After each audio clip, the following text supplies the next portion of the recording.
Qizim, nimasi bu? Kimsan James Jackning qizi kollejga shunday kiyinib borsa-ya? Birinchi kundan hamma menga boyligim uchun xushomad qilishini istamayman. Bu nimasi?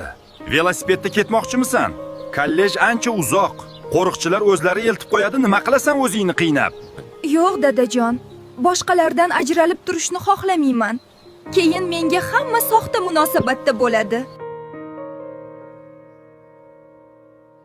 Seni oldin ko'rmagan ekanman. Yangi kelgansan shekilli. Bu kollejda xohlagan ishimni qilaman deb xomtama bo'lma. Xo'y, uni qara. Mashhur biznesmen James Jackni qizi keladi deyishgandi. Bu o'sha shekilli.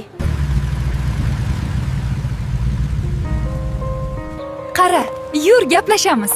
Siz James Jackning qizimisiz? Bizni kollejga kelishingizni eshitganimizdan beri intizorlik bilan kutamiz. Tanishinglar, bu yangi o'quvchimiz. U shaharchamizga yaqinda ko'chib kelgan katta tadbirkor James Jackning qizi. Nimasi kulguli? O'rningni bilib o'tir, oyoq yalang. Sen ham yangi kelgansan, nega seni tanishtirishmadi, hayronman.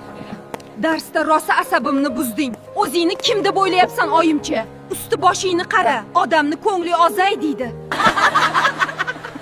Qara, anavi seni oilangni avloddan avlodga o'tib kelayotgan olmos ko'zli taqinchog'i-ku. Sendan o'g'irlab olibdimi?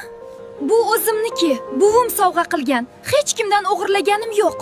Bu yoqqa cho'z. Hali senmi meni buyumlarimga tegadigan? Qaytar, u meniki. Buvim sovg'a qilgan. Qilgan ishing uchun hali afsuslanasan.